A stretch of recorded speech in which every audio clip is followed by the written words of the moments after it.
A tidal wave.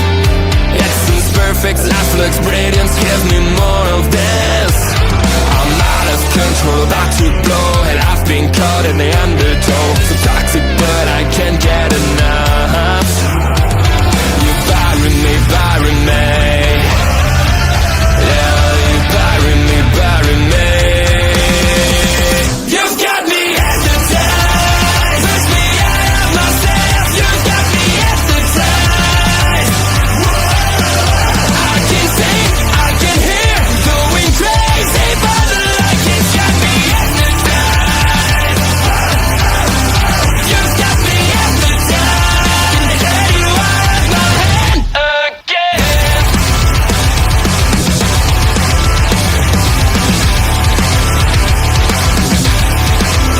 Is it wrong?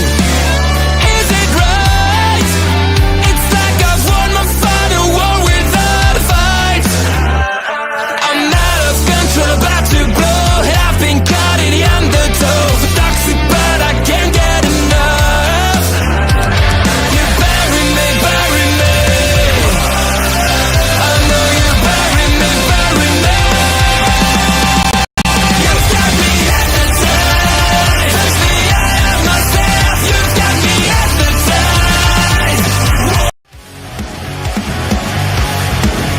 Please note.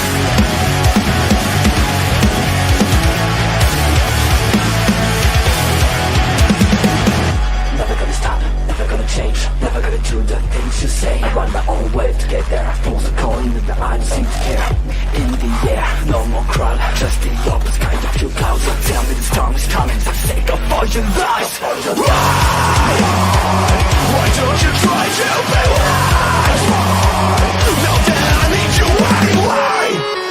I never wanted to be alive, just to feel like I'm fading. And though my heart beats a beat of time, I cross the lines just to tell you, don't lead the way, don't leave a sign. Then I turn with a trust playing parade. I feel like I'm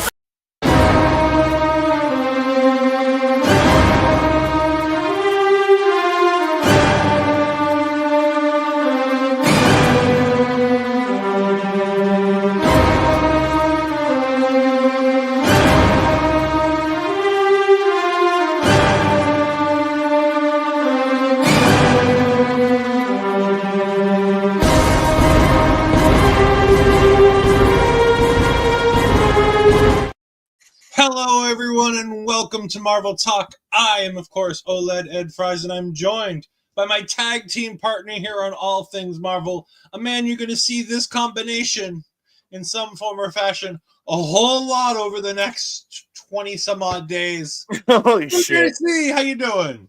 I'm doing just fine, sir. How are you tonight? How is the man who's been traveling, watching wonderful professional wrestling? It has been a fantastic week of professional wrestling. It started on Friday with Chaotic having their last show of the year. Smoke shows too. It was fantastic. I was sitting with the Grinch. We got a whole bunch of good stuff there. It was a good time. We then had NXT last night, a double taping, and the voice is still recovering a bit from that one. I spent the whole day hoarse. I've been sucking on some cough drops, trying to make sure I can regain my voice enough to do the show. I've been drinking lots of Haterade. Of course you are. But no, last night was a wonderful Merry Christmas to Ed. There were so many incredible people there, including Obafemi, Trick Williams, Stephanie McClure, The Unholy Union, Gigi Dolan, Tatum Paxley, Shotzi Blackheart, all kinds of wonderful people showed up last Did you get night. Julia? We did not. We did not see Julia, nor did we see the NXT Women's Champion Roxanne in any way, shape, that or form. sucks. Yeah, because all that was on last night's show was a video of the promoting the match with the history of the women's title. Okay, where so they skipped Roxanne's first title reign, which is they did it in-house. In-house, that played as done, where they even mentioned a toxic influence that took over the women's division for well over a year. No. They Yeah. showed Mandy Rose's, but then they didn't show Roxanne's reign when she took over, when she won. It just, the video goes right from Mandy to Tiffy. And then it jumps back to Roxanne. And it shows Roxy, but it only shows the second reign. It Okay. doesn't show the first reign in there, which is weird. They But I botched get that it. first. They botched that first reign a whole bunch. Oh, So yeah. it's better off that they've left forgotten. Yeah, I went to indie wrestling this weekend. Watched some RCW. Still haven't recorded my show about it because we're supposed to do that before we went live here, but things got messed up, and now I'm going to be doing it tomorrow night after the trivia, which you and me are both playing in, I think. We are indeed, along with our good friend Lauren Goodnight, who's going to be joining us on screen for that. And then Papa Smoke. We're actually facing off against Bobby and Papa Smokes this time around too, with my boy Mike the Ref hosting. Yes, I'm very excited for Mike's hosting duties on this one. It's going to be a good time. Mhm. If you're around tomorrow night, what the fuck do we know about wrestling trivia? 9 p.m. Eastern, 7 p.m. Mountain Time. And then stick around as the Honor Ramble crew is going to be there getting you ready for all that you need to know heading into Final Battle. But we're not here to talk about professional wrestling tonight. No. Tonight we're here to talk about the 2016 Doctor Strange. It's a 2000, man. That movie's almost 9 years old. Jesus. It is the 14th film in the Marvel Cinematic Universe. The rights to this film were acquired by Paramount Pictures on behalf of Marvel Studios in 2005. In 2010, Joshua Oppenheimer and Thomas Dean Donnelly were brought to write in a screenplay. In 2014, Scott Derrickson, who we'll talk about in just a little bit, was brought in to direct, with John Spadis coming in to rewrite the 2010 script. Okay. Let's talk about Derrickson here for a little bit. Okay. I like the things that Scott Derrickson tried to do with this movie. Yeah. Again, this is a highlight movie in the MCU for me. Again, the acting is amazing, but like the direction in the choices that were made and how they told the story were absolutely phenomenal. I never liked the Doctor Strange character. Not Benedict Cumberbatch as Doctor Strange, but I've never liked the portrayal of Doctor Strange in this movie. Really? I find him immensely unlikable for the entirety of this movie. And in general, I find almost all of the Benedict Cumberbatch Doctor Strange roles immensely unlikable as a good guy. Yeah, that's what it's supposed to be. I know, but what I'm saying. Like, whereas you genuinely love RDJ for his portrayal of essentially a very similar person to Doctor Strange. I think it's a very apt comparison to compare Tony Stark's character to Stephen Strange's character, because I think there's a lot more similarities there than people realize. Yeah, you're right in that sense, and that they never told the problem. The biggest issue between them is with RDJ. You see him struggle, and yes, you see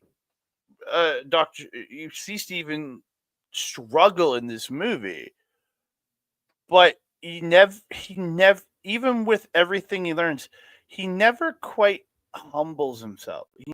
He's never humbled. Where RDJ is where Tony is humbled in the first movie, even coming back, because he does such a giant whoa. I'm losing all the magic. But you see the character like shift early in the movie, which makes you, because really that first part of the movie, Tony Stark is a dick. You don't really like him. I agree. But then after after being captured, he evolves, he changes. Stephen never does. Stephen's just the same. He does learns very, new very, things. very late in this movie. He does. It's the moment with Christine as he's dying in the New York hospital. That's where he gets that moment. But I feel like it was way too little, too late. Mhm. Like I said, I love the performance of Doctor Strange by Benedict Cumberbatch is perfectly done. Mhm. I just think that Derrickson and Spattis didn't take the time to do the one thing that they took the time with Tony. With RDJ's Tony Stark, they gave us the time to like this person. Oh, hold on. We got some chats in here. STJ, hello. Thank you very much. We greatly appreciate you being here, STG. But he's completely unlikable. And it never really changes because we see him in No Way Home. He's still pretty much an asshole. I'll give him a No Way Home. I think he honestly, his every time his stuff with Peter is actually quite likable, but it's just Peter picking at him, and it pisses him off. So actually, I think they're getting along. I think they're that's to me is where you like this person the most, even more than Multiverse of Madness. Personally, I don't find him to be, like I said, it's it's not a bad thing. Like, this movie is still great no matter what. But I just think it could have been that much better if they had at some point taken time to make Steven likable. I agree. Again, it's just if you TV is very much skewed how I think about this, but you see so many different TV shows of like the medical. Just think about most medical dramas. There's always that surgeon who's very uppity, and I truly believe there's a bit of. If you think about Stephen Strange, you can think of him again. There's no proof to anything that when early on in the movie when the people are thanking them and hugging them, he's very much as he hugs, he turns away. Yeah, that is very much you see that with certain people with certain things about them, right? And certain ticks, whether they be autistic, whether they just don't, they don't have the physicality to be able to enjoy touch. There are 10 million different things it could be, and I think that there's some of that in this character. And that's why he never you see him never fully connect with Christine. I think that's another part of why you never truly like him, because he just treats her like shit up until he needs her at the later in the movie. And like I said, even if there was a scene that we had in the middle in Kamar-Taj where we get him reflecting on how upsetting it is and how he's treated her, and like it didn't need to be with anybody. It just needed to be a scene where he acknowledges his shortcomings, where he acknowledges that he's been a shitty person. I just think that would have gone a long way to kind of tweak the character a little bit to make him more likable. And like I said, that's the reason why I give the Tony Stark reference, because him and Tony feel like two sides of the same coin. He said that Tony Stark is constantly through all these movies being an asshole, reconnecting with himself and with the people around him, and then trying to change and become a better person. Yeah, really, because if you look at the first movie, it's him evolving and just trying to be better with himself. Second movie, it's about Pepper, about his relationship with Pepper and his relationship with Rhodey and how he's reconnecting to them. Third movie, same thing. It's how he's reconnecting again with himself and learning about who he is as like the core of himself more, like learning about like the old version of him and things like that. It's real. You see that story, but you don't see that with Steven. Never once. I still love this movie so much. I agree. It's one of my most watched MCU movies. I adore this movie, but I think it needs to be pointed out that it's especially with Scott Derrickson, because he takes so many risks in this movie, especially with the visuality of everything. Oh my God. The visuality of everything here with Marvel Studios, with the cinematography from Ben Davis, from the work from the CGI side. They do some incredible work in this movie, Mm-hmm. and all kudos goes to Scott Derrickson for that. Well, Because just the mirror dimension alone, just the mirror dimension effects are crazy. Then there's a spot where he's put into his mind and he's flashing. It feels like it feels like Thor Ragnarok took from that when Thor is on the chair.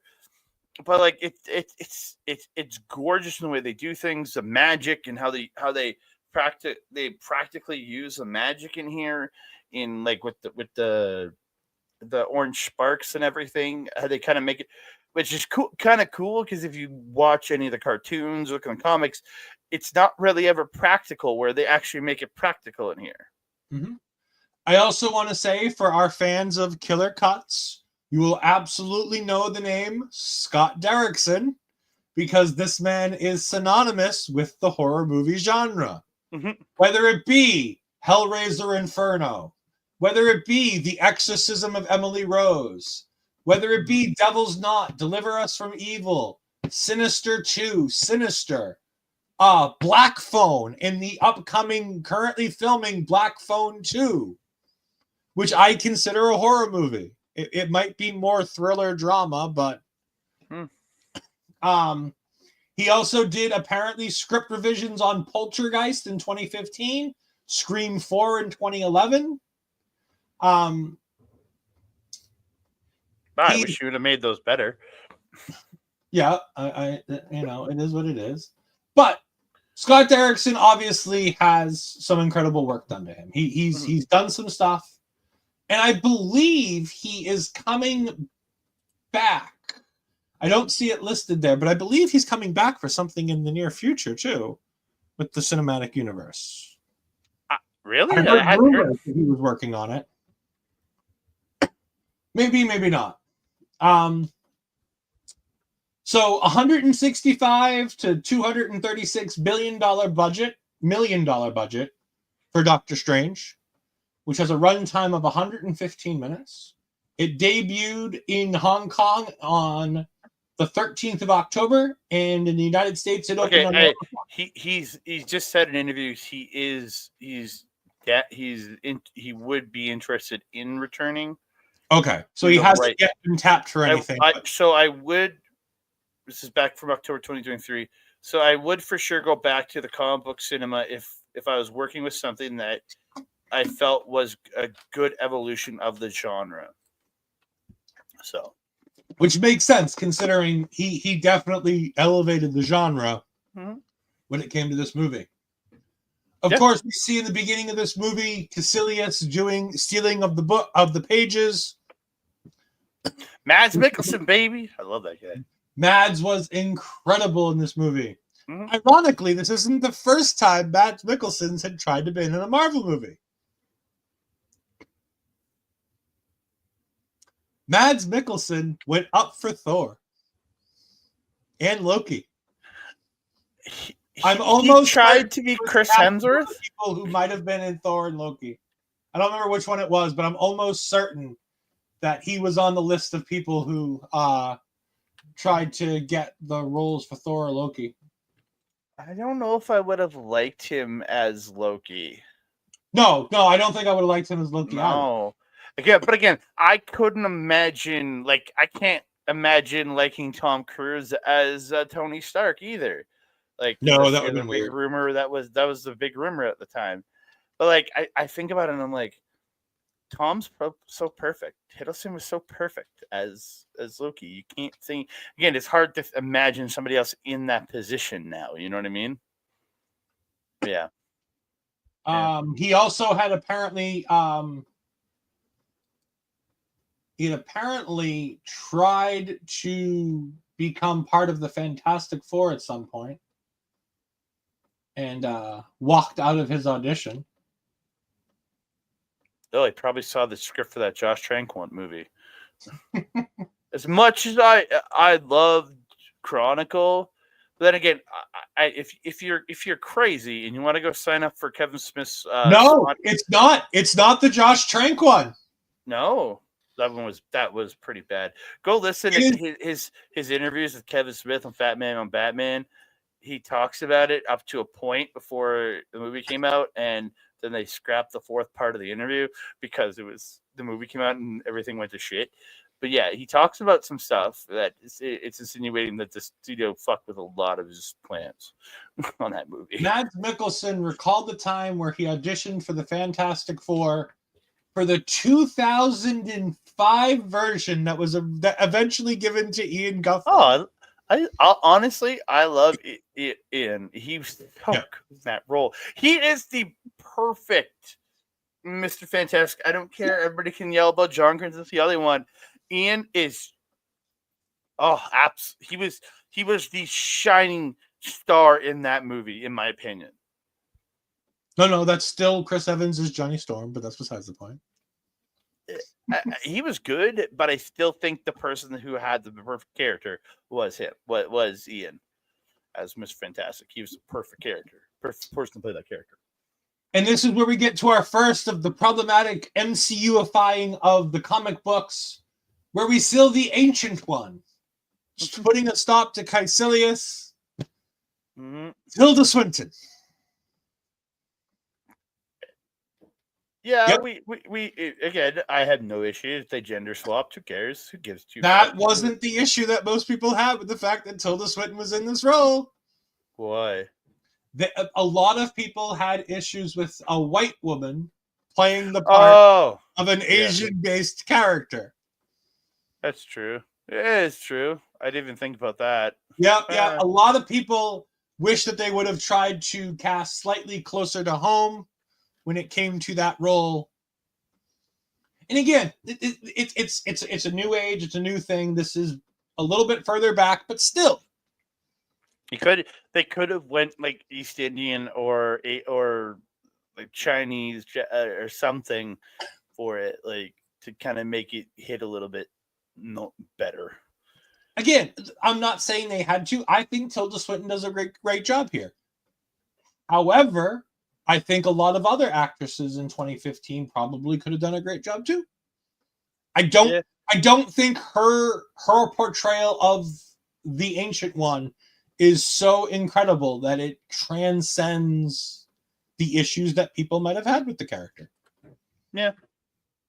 We then get to New York with Stephen Strange.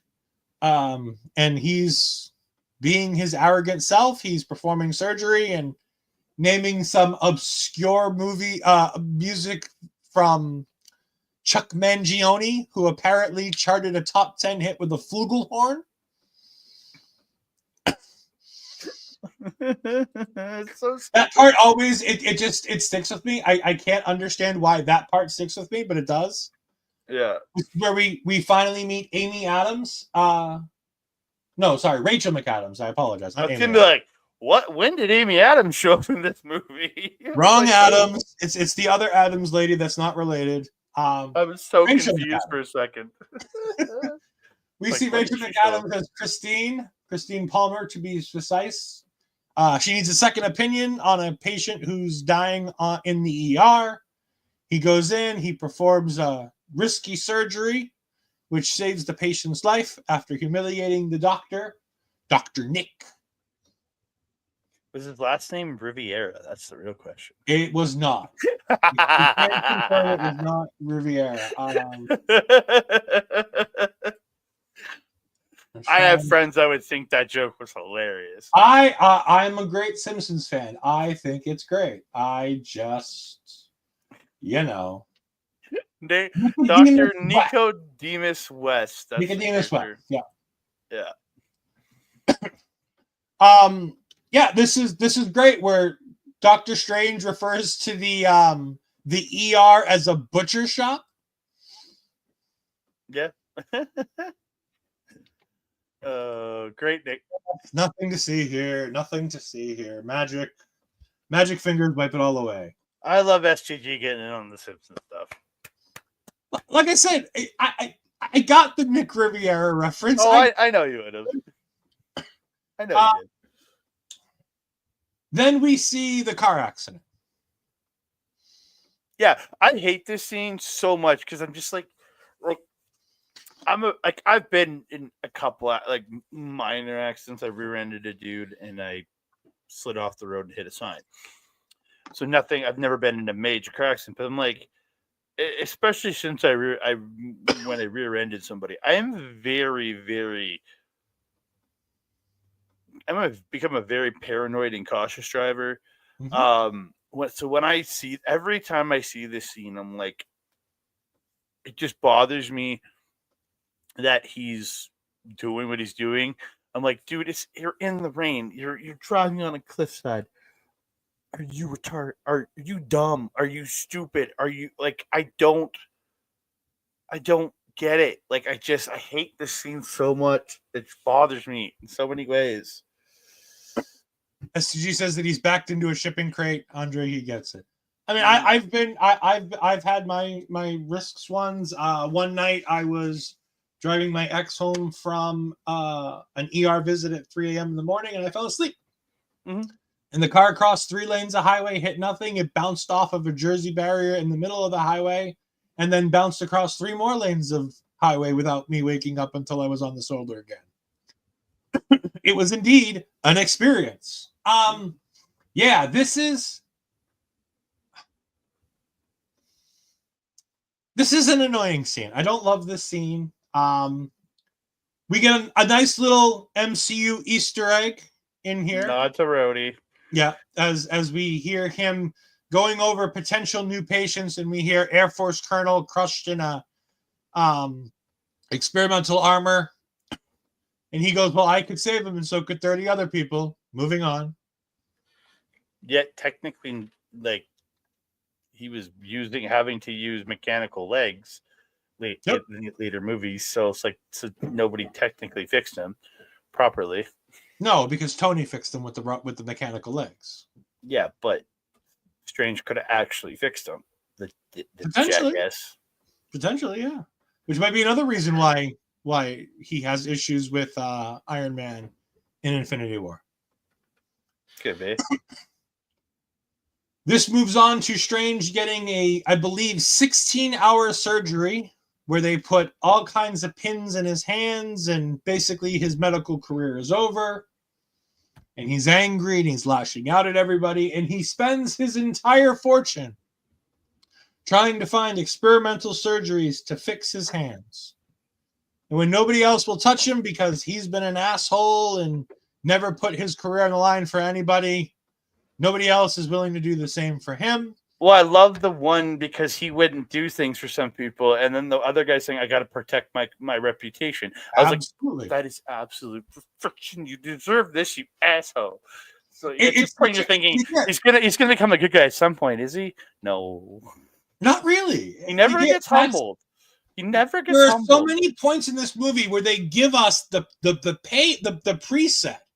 We get all of these great scenes, and it's the next scene where he Christine comes in with food for him, and she's trying to shave him, and he's just bitter and angry, and he yells at Christine, and he says something, and she's like, "This is where you say you're sorry," and he's like, "This is where you walk out the door," because he's an arrogant asshole who can't admit to his own feelings.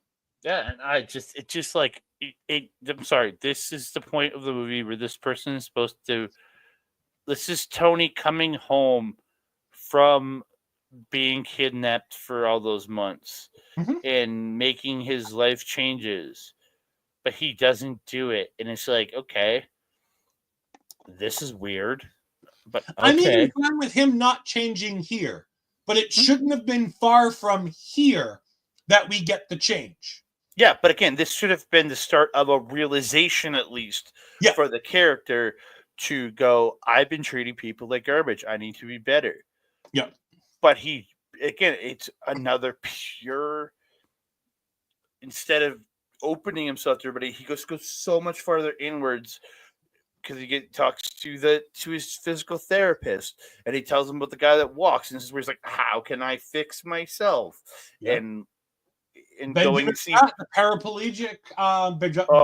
I'm so disappointed we didn't get more of him in this movie. Like, the other time we see him should have been the start of something great. But again, we'll talk about that. Oh, we will. I'm gonna rant. We're gonna talk about. I'm gonna rant at the end of this. We're going to talk about those post-credit scenes because they're on my list too. Jonathan Pangborn, Benjamin Bratt's character, tells him of Camartage. One of the and this is great. So Western medicine has failed him, so he goes to the Eastern. And I love that idea. I love this idea that he's walking around Kathmandu and walking around Nepal, trying to find Camartage. And he gets into a fight, and people steal his watch, or attempt to steal his watch. And Mordo comes in and saves him. Mordo! The best. I'm sorry. This is the best character in this movie. I do not give. It is the second best character in this movie. Oh. We'll get to my favorite character, and I think you might understand. Oh, okay. Sorry. I want. Okay. This is the second best character. This is the best character in this movie, and there's a legend. There's a legend. No. There's still you're not picking up what I'm putting down, but you will soon. Yeah, Wongers. What? I know you're talking about Wongers. I'm not. That's why I said you're not picking up what I'm putting down. Just give me a minute. You'll agree with me when I get there. Just give me to get there. I'm trying to figure out who it is. All right. While he's thinking about what to do, we finally get Mordo bringing him into Camartage. Mm-hmm. He comes in and he says, "Okay, you're going to meet with the Ancient One," and he sees an older Chinese man, as you would expect, and as the character should be. I agree. Now see, I don't mind the gender swap. If there had been a female version of this old Asian Pacific type of individual, I would have been all fine with that. And like I said, I don't even have a problem with Tilda Swinton, but it would have been so much better than swapping from this older Asian type man to white lady Tilda Swinton. Yeah. Again, that's not, and I don't mean it. This is what it has to be the old Asian dude. It could be a young Asian woman. It could be a young East Indian woman. I don't care. Yeah. It just, and then it reveals to be Tilda Swinton. You're like, okay, Tilda Swinton. All right. Again, white person, but again, I get it. I never really put two and two together there for that, but. Yeah. As I think about it now, I'm like, yeah, but it's so funny because you just assume he's the old wise Asian master. He sees the old wise master and he assumes that's the Ancient One. But after this reveal, we get her demonstrating to him all the things he knew, and he's still being an ass because he's still being an asshole. Mm-hmm. And then she decides to reveal to him the astral plane, and she punches his body out of his skin. And the scene we get recreated in Endgame. Yep. Which again is fantastic both times. We then get her showing him all of the dimensions where she puts her finger to his face, and we get this kaleidoscope of color and movement, and it is sheer perfection. Essentially what we would get in it feels like Thor Ragnarok, right? When he's going through when he's on the chair, I really put that back to the same scene. Yep. But it's slightly different, I know, but it feels that way. Yep. And again, I love this. I think this is well done by Scott and the graphics team to create this thing. You even have a point where Moto goes, his heart rate's getting a little high. They bring it all back, stop him. And she goes, no, I think he's fine. And then off he goes again.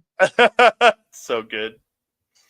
And then we get to the creepiest portion. Hands on hands on hands on hands on hands. That was so weird. Creeps me out to this day, no matter how many times I watch that part of the movie. Seeing the one hand with like the hands growing on the fingertips, and then seeing those tips grow hands. Oh, it makes my skin fucking crawl. Oh, dude, I just got a huge chill. Oh. He then gets brought back, and he looks up at her and he goes, "Teach me." And she goes, "No." And they kick him out. That's so good.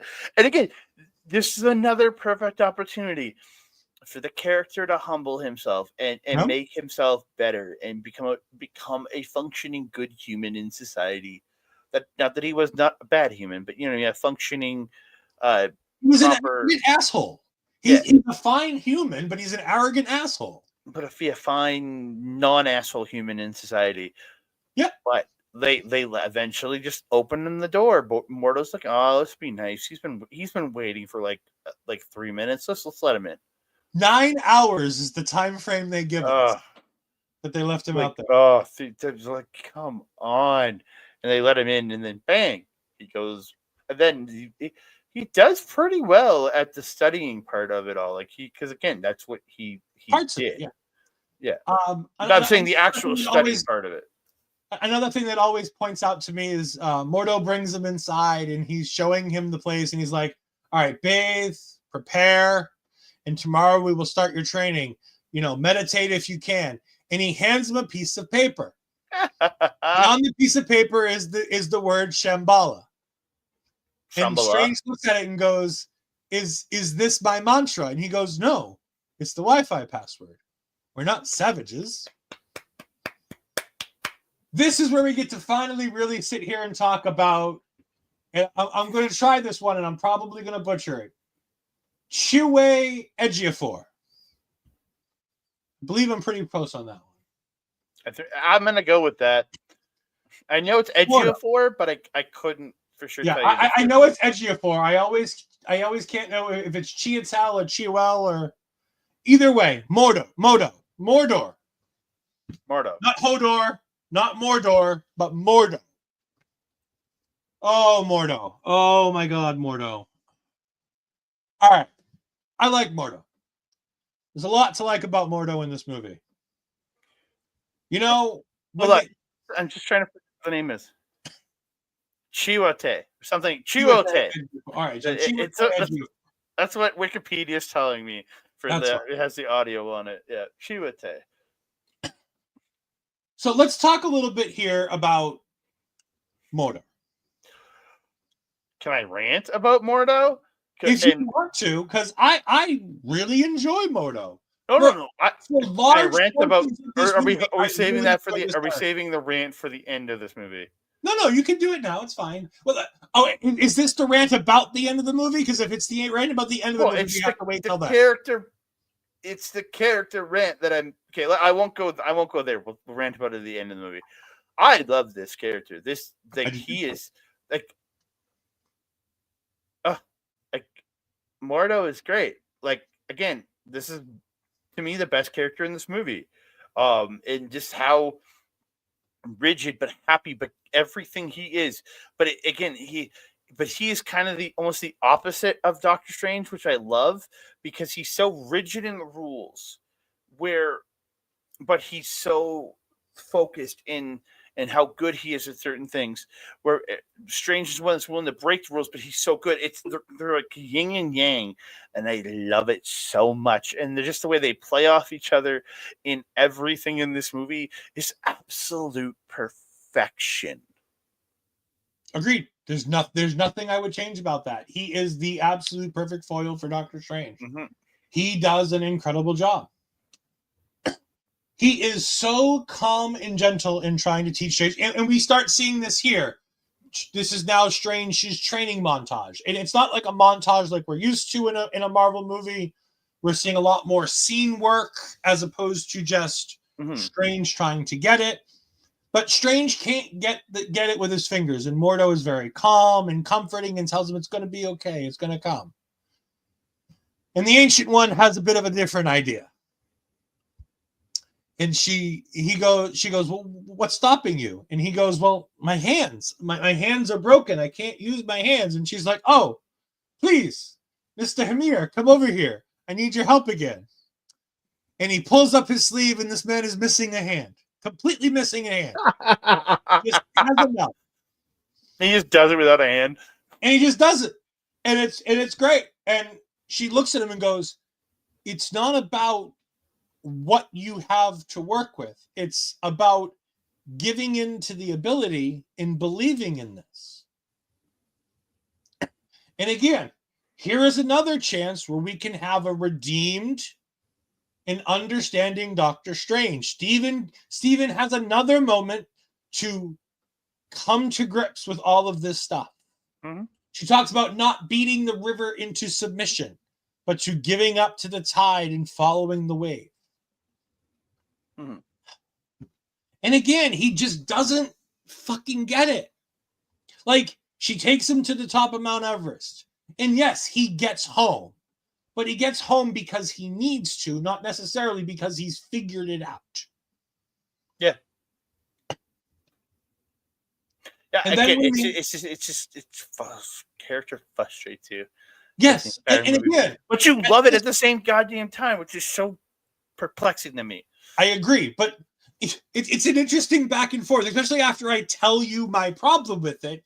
You see it immediately. Like, it's not something like you're like, oh, Ed just has an odd take on this movie. No, it's a problem that if you take the time and look at it for 5 minutes of this movie and you think about it, it makes perfect sense of what I'm thinking.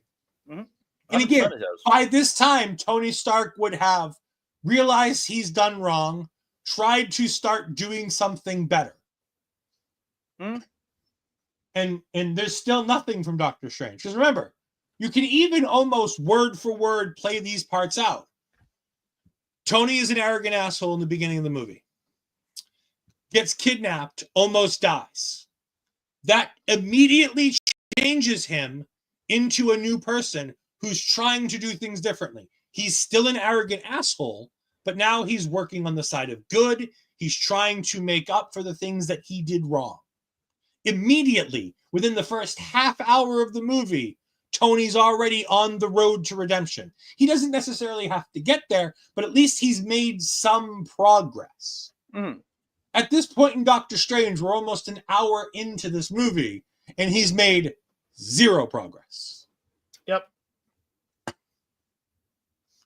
But now he's starting to understand how this works, and he meets the librarian, the man who keeps all of the ancient texts at Kamertage. The legend of the MCU. Wongers. Wongers. Wong.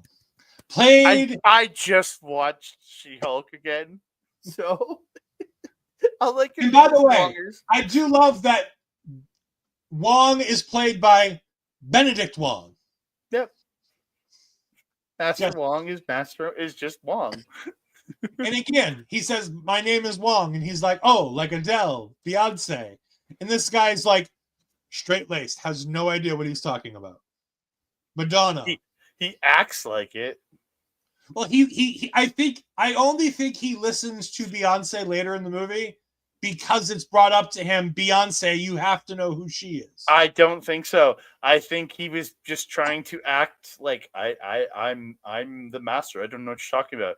And then later on, he's a secret Beyonce and a Beyonce fan. That's what I believe. I believe he was a Beyonce fan already. Agree on that. Yeah. Either way, Wong is the show stealer of this movie. But again, he's not the character I'm talking about. And when we get to it in a little bit, you will understand exactly what I mean. Hmm. It is here that we learn about Steven's ability to open portals and to steal books. And again, there's a lot of things that happen in here, but none of it's really of major importance. It's, again, small plot points here and there until one of the sanctums is under attack. No. Right. He steals the book on learning about time, and he sees the necklace of Agamotto, the eye of Agamotto, which is connected to the necklace of Agamotto, which houses this beautiful green crystal. Yes, it's a beautiful green emerald, but it's in fact an infinity stone. We'll talk more about those on another show. Yeah, that's the next movie. One of them, yeah. Wait, no, we already talked about that movie. We already talked about the Infinity Stones. We've briefly brought them up. We've briefly brought them up. Yeah, the first Guardians, we talked about them. Yeah, but we haven't talked more about them yet. We will start talking about them in fever in the near future. Sure. But after he almost breaks reality with the Eye of Agamotto, they explain about how they built the 3 temples. What do they call them? the sanctums. Sanctum Sanctorums, yeah. Yes, the 3 sanctums in Hong Kong, London, and New York. Now, mind you, we are not connected to any of those sanctums here in Kamartaj, which is in Nepal. We learned that in we learned that in She-Hulk, that it's in Nepal. But they have portals they have they have the room. 3 doors that go to the 3 sanctums. Yeah. But I think a lot of people often forget that this is not in itself a sanctum. Oh yeah, it's a training. It's a learn training that. time. Yeah, because that's in Multiverse of Madness. They're in Nepal. He talks about it. You talk about it in No Way Home. She-Hulk too. Yeah, where Nikki says that sometimes he works at Target and sometimes he's a librarian in Nepal. But this is where we get the first attack from Caecilius, and Stephen gets blown into the New York sanctum. And now Stephen is trying to fight for his life, and he's not a good fighter. We've already seen this earlier on. Doesn't he make a whip? Or makes like he makes like a string. Yeah, the string, yeah. Yeah. And he does okay. These guys seemingly take it easy on him, but he manages to protect himself long enough for the star of the movie, the best thing in the entire Doctor Strange terminology. Andres now has the penny has hit. The cloak of levitation. I was trying to think of every other character coming. I'm like, it's none of the bad guys. Like, and in my head, I'm thinking to myself after you said it, I'm like, he's talking about the fucking cloak. I'm talking about the fucking cloak. It is the best character in the entire Doctor Strange. He's better than Wong. The cloak is slightly better than Wong.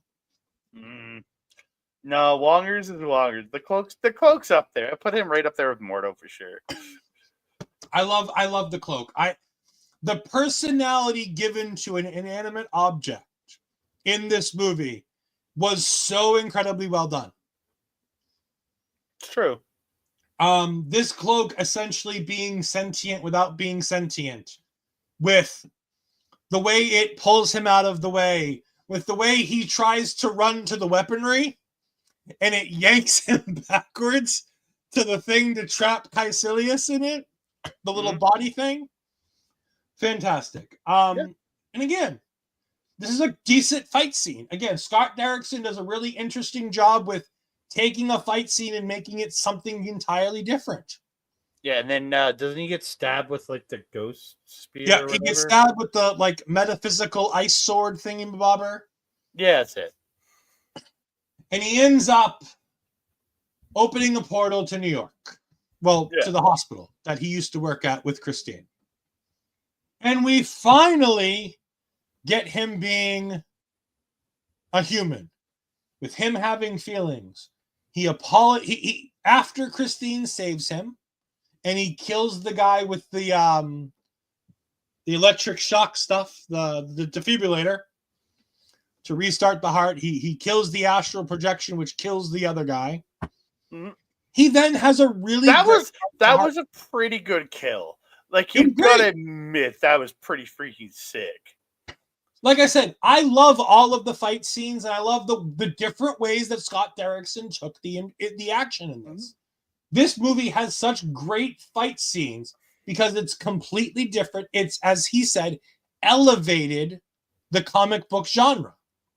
He elevated the way fight scenes were done in the comic book genre in this movie because of the ability he had with the mirror dimension, with astral projection. There were so many things that he had access to that he could do that were so well done in this movie. And again, one of the reasons why I give Scott Derrickson so much credit for this is because, with the exception of Steven never realizing way too late, giving him that moment of realization, giving him that moment of realness, it comes far too late. It comes at the cost of Steven taking a life. Yeah. And that's what really, really, at the end of the day, pisses me off about the Stephen Strange character. Again, not the performance of Benedict Cumberbatch. Benedict Cumberbatch performs incredibly in the character he was given. Hmm. But the character he was given was flawed by the writing team of Scott Derrickson and what is it, John Santos, I think I said it. John Spadis. Spadis, Cargill, and Derrickson. Yeah. Yeah. I can't explain how irritating it was that this late into the movie, we're finally getting that realization. And he has that heart-to-heart with Christine. And they have their kiss. And he goes off into his own... He goes back. And then he has a heart-to-heart with the Ancient One. And he has a heart-to-heart with Mordo, where he explains to her that he knows what she's doing to keep herself alive because Caecilius told him. And Mordo doesn't want to accept it. And she's like, you be careful with calling me out, sir. Bad things will happen to you if you call me out, sir. And he goes ahead and does it anyways. Yep. And again, it's fine. But at the same time, it's just too little too late. You know what I mean? Yeah. Because it's such a great... There are two great scenes back to back where he's like, I'm a doctor. I took an oath to save people, and I just had to kill somebody. I can't do this. That's not who I am. And then Mordo has this fantastic diatribe. You could call it a monologue, but you in his character idea, it's more of a diatribe. Mm-hmm. Where he yells at Strange for not being willing to do what he needs to do to protect the world that Mordo believes in. And I think that's where it goes from a monologue to a diatribe. It's because it's Mordo's belief system that Doctor Strange is, as he says, bitching about. Not being, you took a life. So what? You should be able to take a life. It's not the end of the world. You have to save the world, and sometimes to save it, you have to kill. Yeah. And I love, as you said earlier, the different sides of the same character. And this is also where you see the characters kind of shift too. Yep. Like the heel turn. You get the heel turn and the face turn at the same time. Well, you never truly you kind of get the tweener turn for Doctor Strange, I'll say. You never get the full face turn, but he's gone tweener instead of heel in this situation. Yeah. And again, and I love the shift, and I'm like, and this just at this point of 2016, and seeing Mordo's character go the way he is, thinking, God damn, Doctor Strange 2, Mordo is going to be the greatest character ever. We'll get to that. Just hold on a little bit longer. That's all I'm saying. I'm just saying what they're teeing up with this dude, what they're teeing up right here is awesome. Yes, what they're I starting to wholeheartedly build. agree. Yeah. Caecilius uses the stolen pages to contact Dormammu. We see Wong getting ready to protect the Hong Kong sanctum. And he fails. Yeah. No, Andre's not wanting to jump ahead. Andre and I both have the exact same opinion, and we want to get to it because it fits in what we're talking about. Right here is where, and I'm saying specifically in 2016, during these scenes where you're seeing Mordo having his shift in psyche and character, I'm going, oh my God, I cannot. What I'm feeling at this point in the theater is, oh my God, I cannot wait for the next movie to see Mordo be such a badass. Yeah. Yeah, that's again. Yeah. Yeah. And then we get the defeated things, the sanctum's torn up, Dormammu's starting to take over. And Strange uses the Eye of Agamotto to turn back time. If I could turn don't get us demonetized. Don't get us demonetized. First, we'd have to be monetized for you to get us demonetized, but still. I could turn back time. See, I'm changing it up. There you go. Go meta with it. All right. So Strange starts turning back time. He brings Wong out, and Wong's like, well, you've done enough already. Keep going. Don't stop. And as they're about to save the sanctum, Caecilius gets out of the time loop, and he destroys he makes Stephen's hand that has the spell on it hit the ground and it breaks the spell and it stops time right there in that moment between victory and defeat.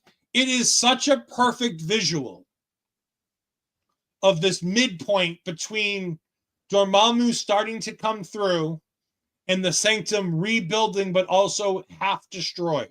It is such an incredibly well done thing. Oh, it's beautiful in the way they did it here.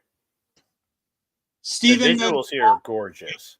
We then get ready to have the fight, the 3-on-3 fight. There's two people, there's two, zealots with Caecilius, and then there's Wong, Mordo, and Strange. And as they're getting ready to fight, Mordo's doing the pep talk, Strange flies away. And we get the time loop. By the way, Dark Dimension, fantastic. Love the Dark Dimension. It looks so good. Looks amazing. And we get the emotional finale to this movie where Strange is willing to sacrifice himself for the greater good. And this is the character finally coming into realization of what he's like, finally feeling humanity here and accepting humanity and his humanity and starting to feel for others because he's willing to give himself for others. Yeah, it's great. The time loop where he continues to allow Dormammu to kill him over and over, and we hear the line 6 million times, Dormammu, I've come to bargain. By the way, the voice of Dormammu is a voice altered Benedict Cumberbatch. Is it? No. Yep. I did not. I haven't really read the credits on this one. Yep. A voice distorted Benedict Cumberbatch is the voice of Dormammu. And he kills him over and over and over again. And eventually he gets sick and tired of it and says, all right, what do you want? What will make you happy? What will stop this endless time loop? And he says, you go continue doing your thing anywhere but here. And you leave Earth alone and you never come back. And Dormammu agrees. And he's like, oh, by the way, I want you to take all of your zealots with you. Which is great because we get this last scene where he comes back and they're like, haha, we've won. And he's like, well, sort of. You're going to be part of the one like you always wanted to be. Internal life is part of the one. And you see Caecilius's hand deteriorating even more and more like his face was. Then you start seeing the Dark Dimension come through his hand. Then they disappear. And again, incredible visuals, incredible work done here. Yeah. Sensational stuff. Fantastic ending to this movie. Because he's like, because you get the last joke of the movie, which is Stephen Strange goes, you should have read the whole spell because the warnings come after the spell. And Wong just starts laughing hysterically. Like it's the funniest joke in the world. Fucking Wongers. I love Wongers. And that's the base. That's the end of the movie. Like the end of the movie. And you have you do get Mordo saying he's done with them and go. It's like I'm leaving, and he leaves. Yeah. And so he leaves. In our mid-credit scene, we see the beginning of Thor Ragnarok. No, sorry, not Ragnarok. I'm Ragnarok. Yeah, it's Ragnarok. We see a piece of that scene where Stephen Strange is talking to Thor. The fucking gloves. The orange. At that point, he is full comic book Stephen Strange. Which again, I love. Again, I've always liked the character Doctor Strange, and there's a lot to it. And I think that they did a lot of really good in here. The constantly refilling mug is, I think, hysterical. Yeah, that's great. But gloves do not work in real life. I'm sorry. No, it doesn't. It doesn't work. I get it. The gloves. And they say that they're on the search for Odin. He's like, all right, if I take you to Odin, we'll be all set. And they say, okay, let's go do this. And I'm like, oh, we're going to get a Doctor Strange Thor team up. That's what I thought. It's not what we got. And again, that's why the 2 end credits for this are the most disappointing end credits in the entirety of the Marvel Cinematic Universe. Yeah. For This one doesn't bother me too much because, again, what we Agreed. did get from Ragnarok's fine. But the fact the next one makes this so much worse in Oh, yeah. because it's like you gave us this idea we're getting a team up movie of like Strange and Thor working together to find Odin. How cool would that have been as a movie concept, by the way? Thor and Strange going around trying to find Odin. That'd be great. We then get, as you said, and I'm gonna let you take this over. I'm gonna explain the scene, and then I'm gonna let you give your unfiltered thoughts until you're done. In the final post-credit scene, Mordo confronts Jonathan Pangborn. And he's like, you use the magic in you to walk as opposed to helping us. You've stolen the power for yourself. You're selfish. I have to rid the world of selfish people like you. He steals the mystical, magical energy from him. And the last 3 words in this movie are too many sorcerers. I understand that obviously Marvel things shifted. Scott Derrickson left the project post Endgame. Things changed with the COVID-19, delayed a lot of movies into production, which did change scripts. Are you fucking kidding me? Arguably one of the top 3 characters in this movie, if you're including the cape. And we haven't seen shit fuck all from this character since. Not even an end credit scene. I'm sorry, this is the biggest ball drop Marvel has ever made. They've screwed up movies. They've disappointed me on a couple movies. Actually, I have one movie. Well, yeah, it's actually, you know what? I like Eternals. It's not a bad movie. But, like,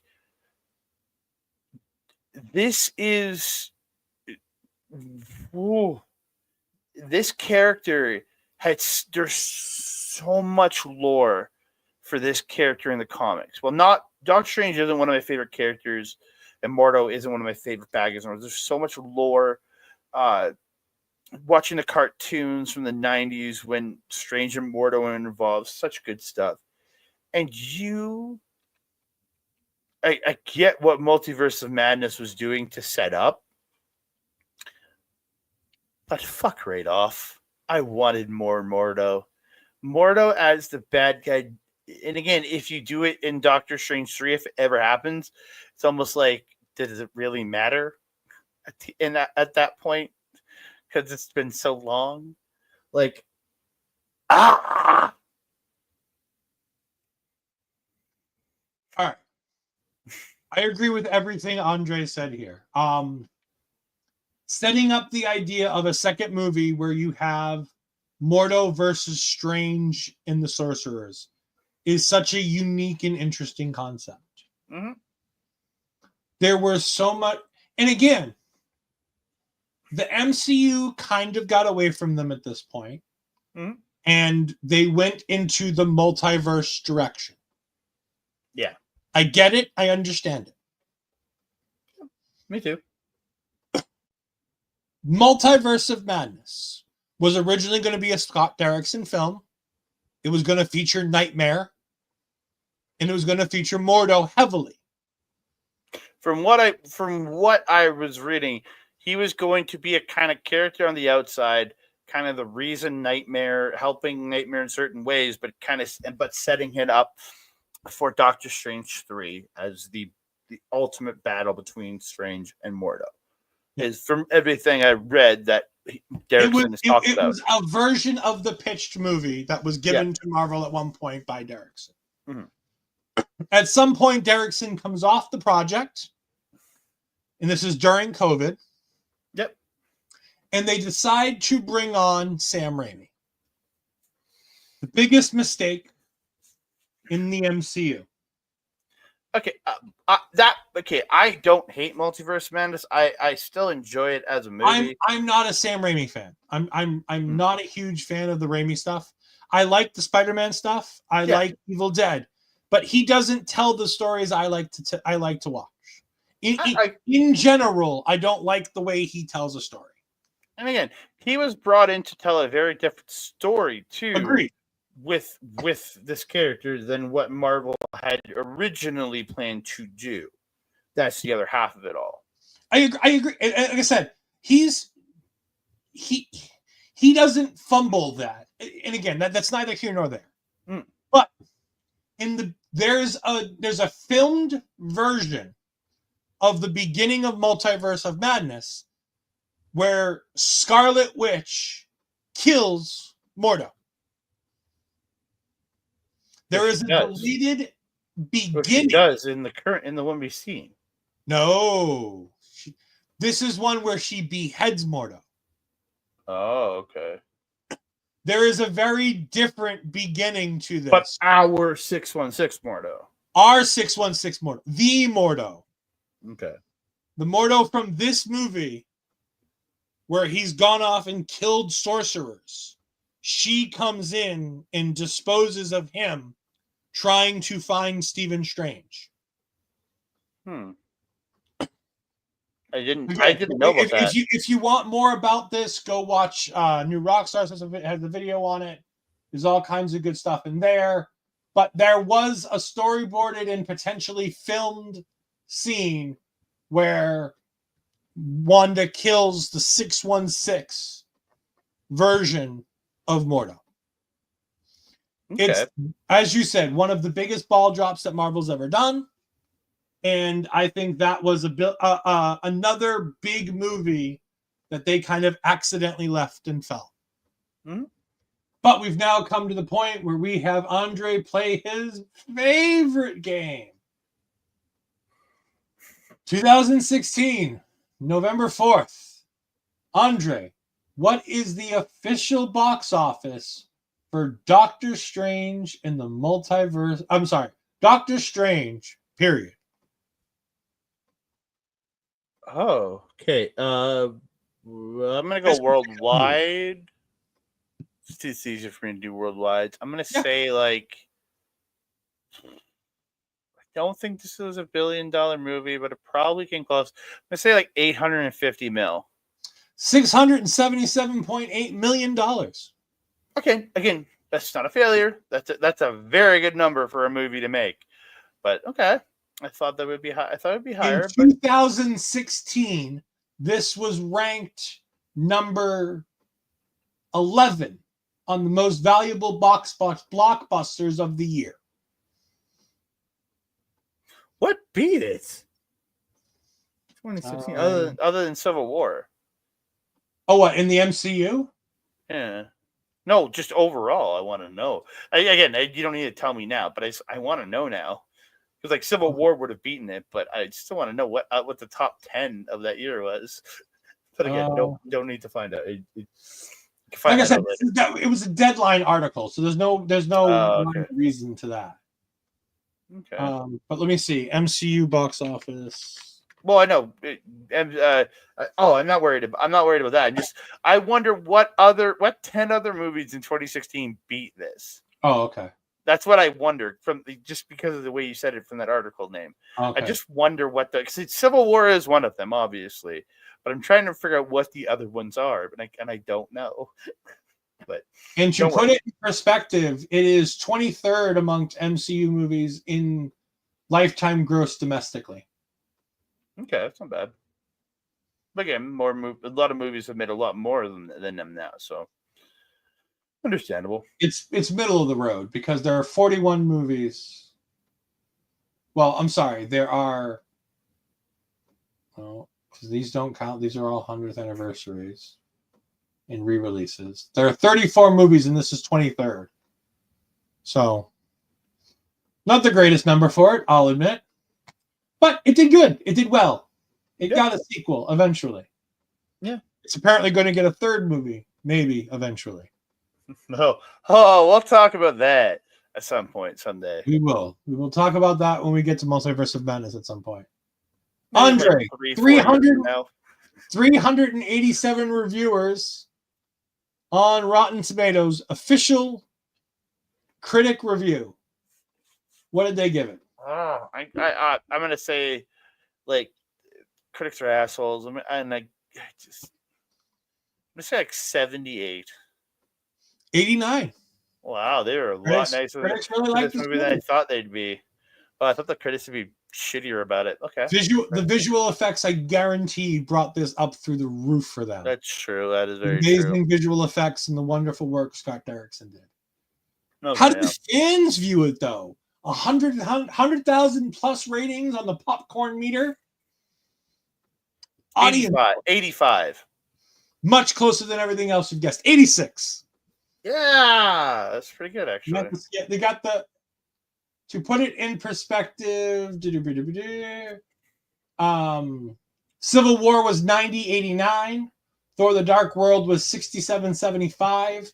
The original Thor was 77-76. So Okay, it's in the right general place.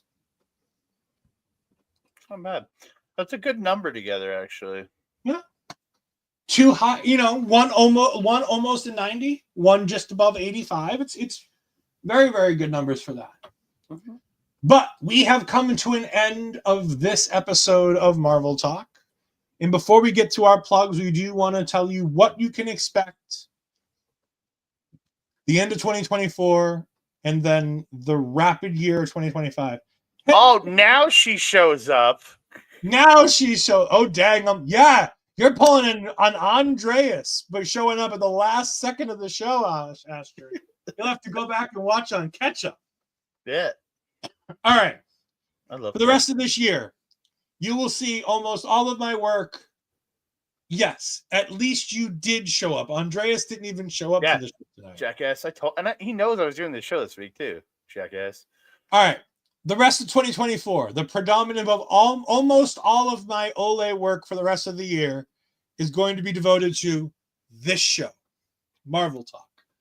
We will be back with daily uploads from the 22nd to the 30th. 8 episodes. We'll be doing daily episodes, either me, Andre, or both me and Andre, if our schedules align with the holidays. Yes. We'll be covering the final season of What If Season 3. There are 8 episodes. We'll be covering all of them with MCU recaps. Those nights, every one of those will get a nightly review cap. So make sure you go ahead and even if you just watch them on YouTube over the holidays, we would greatly appreciate it. Go ahead and show up and have some fun watching those. There are some really good-looking episodes, and it's the end of What If, for at least this continuity of it. I highly suspect this will come back in some form or fashion at some point in the future, but this is the end of the creative direction that this version of What If is taking. But this third season is under a different showrunner, isn't it? I believe so. Yeah. I know Brad Winterbaum is very, very excited.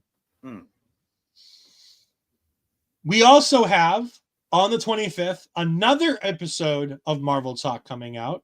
It will be. I just gotta figure out when we're gonna. episode. Just gotta figure out when we're gonna record it. That's the problem. We'll find some time in between here and now. Yeah. I'm free on Tuesdays for the next couple weeks. Well, Tuesday next week is the day before Christmas, so We could always do that. yeah, Anyways, because it's releasing Christmas. on Christmas Day, a special thing for you guys. It'll probably release around noontime Eastern, I'm thinking. I'm going to talk to Bobby to make sure. But I want to release it during the middle of the day and the beginning of the day. Mm-hmm. And it is going to be Deadpool 2, but Once Upon a Deadpool edition, which takes a version of it as a PG-13 version of Deadpool 2, with Deadpool telling the story like a Christmas story to an adult Fred Savage, who was once a child in the movie The Princess Bride. In the same bedroom. One of my favorite movies. It's a movie I've never watched and I refuse to watch. Why? Everybody tells me it's great. Everybody tells me it's the greatest thing. And at this point, I refuse to watch it 99% out of spite. But another reason I watched that movie for the first time ever, What's that? Dane Cook. There you go. It's So- featured. The movie is featured in a movie called Employee of the Month. Yep. Where him and Jessica Simpson are watching it on their date. And I went back and was like, okay. And I watched it and I'm like, this is actually really good. Under the Giants in it. Yeah. Anyways, that is going to take us through the end of 2024 with the MCU in the Marvel Talk universe. In 2025, we'll be back for potentially one more MCU Rebound in the beginning of the year. And then once it's finished, we'll be reviewing in January, we'll be reviewing freshman year / the friendly neighborhood Spider-Man show, whatever they're officially going to call this thing. It was at one point it was called freshman year. Now it's called the friendly neighborhood Spider-Man. It is going to be an animated Elseworlds, essentially, version of Spider-Man with a Norman Osborn playing the Tony Stark character. All of the shows going on. No, most of our shows will be on through the rest of the year. We have 9 more episodes of shows that you're going to get to watch us with STG. SCG, don't worry. Japanese Wrestling Update will be here this Friday. It'll be here the Friday after, but we It'll will be on not Saturday be here. this week, Andre. No, to be here this Saturday. SCG knows this. It'll be on next Friday, but it will not be on January 4th or January 3rd because I have way too much shit to do that week. I think you have this wrestling show you need to wake up for the ass crack of dawn on January 4th. Yeah, I got a lot to do that week. If you're gonna SCG, if you're ever gonna do it now and watch Wrestle Kingdom. It is always one of the best wrestling shows of the year. Just get up at the ass crack of dawn and watch it. Like we said, January we'll be doing one MCU Rebound, and we'll be reviewing friendly neighborhood Spider-Man. Valentine's Day weekend, Andre and I will be back with potentially a special guest as we review Captain America: Brave New World. And then we'll probably have one more MCU Rebound in between before the middle of March, or the beginning of March, I believe it is. We are going to be getting Daredevil Born Again. We'll be back to weekly episodes for Daredevil Born Again, and I believe we're getting 9 episodes of Born Again. So look forward to those. That will take us probably right into Thunderbolts asterisk. And we'll be going ahead and doing a weekend coverage of Thunderbolts. After that, we will figure out what we've got going on. I know there's a small gap after that before the next thing comes out. I don't remember when Ironheart exactly comes out. I'm not sure if it's June or July. But I know in July we also have Fantastic Four. So MCU, Marvel Talk, we've got you covered all year through 2025. So you're going to get real sick of us real fast. Probably. But, Andre, what do we got coming up for you for the rest? I know you just talked about it, but tell them where you can find you, and then... Okay, so Japanese Wrestling Update this coming Saturday. We will be just talking about some Storm Child Evolved. I have way more news than I thought I'd have this week because I thought this was going to be a light week, but it's not. So you can check that out there. I'll be back on Sunday, Point of View, at hanging out with the boys, talking football, talking there. Maybe Ed shows up this week. Maybe he doesn't. We don't know. No Ed this week. Okay, interesting. It's like 3 weeks in a row.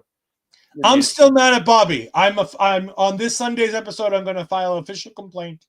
You've seen the chatter in the Discord, Andre, but and then tomorrow I will be hanging out with my tag team partner here, along with Bobby Papa Smokes, Lauren Goodnight, and the host of the Christmas trivia, my boy, my longtime good friend Mike the Ref. Follow him here. Yeah, did you say blow him here? Follow him here, douchebag. I heard blow. I know you want to blow him, but you can at least follow him. No, he would never let me. Well, I know he wouldn't let you, but that doesn't mean you don't want to. I don't want to. But yeah, so we've got that. I got that. And then next week, yeah, that just be back on the 27th. Back on the 27th with a big, long Japanese interesting update. It's pretty much going to be a pure preview show. We're going to have a couple things coming out of the Road to Tokenum. We're going to be previewing Dream Queendom. We're going to be previewing Noah New Year for our new show, Did You Noah, coming out in the new year. We're going to be previewing the January 3rd Stardom show. Actually, I don't really have much for that, but I have a couple matches to talk about. We're going to be previewing Wrestle Kingdom, and we're going to be previewing Wrestle Dynasty. So lots and lots of stuff coming up over the next 2 weeks of Japanese Wrestling Update. So tune in. And then on to Wrestling Talk for all the other content we do. We have a Chop Talk coming out in the next couple of days, talking to the RCW show we're going to, and so much more. So check it all out. You can find me down here on Twitter and Blue Skies at EdFries12584. You can find me on Twitch at twitch.tv/EdFries2002. Yeah, I have only essentially Marvel stuff left to do for the rest of the year. Taking over is taking a small hiatus for the next 2 weeks, as I have already seen the tape show for next week, and then neither one of us are available for both the Christmas Eve episode and for the episode taking place on New Year's Eve. Well, I mean, I'm available, but everybody tells me it's a bad idea to do the show on New Year's Eve, so I'm not going to. However, do it. Go solo. No, it's all right. You can definitely get STG on to do it with you. If Ed eats a good meal at Christmas, I'll be happy. No, I'm not gonna have a good meal at Christmas. Boo hiatus. No, no boo hiatus. We need a little bit of time off. We've had a long year. But remember, we'll be back for New Year's Evil on January 7th. We'll be back for that show. The show is looking stacked. Cannot wait to see that. It's going to be a real fun show with OTM taking on Fraxium for the Tag Team Championships. Julia versus Roxanne. We're going to get Trick versus Eddie versus Obafemi. All kinds of good stuff coming, and probably some more stuff coming down the pike. We'll have to wait and see how all that develops. But I have not been Andre C. I have been Ola and Ed Fries. That has been Andre C. And we will see you all next time. Goodbye.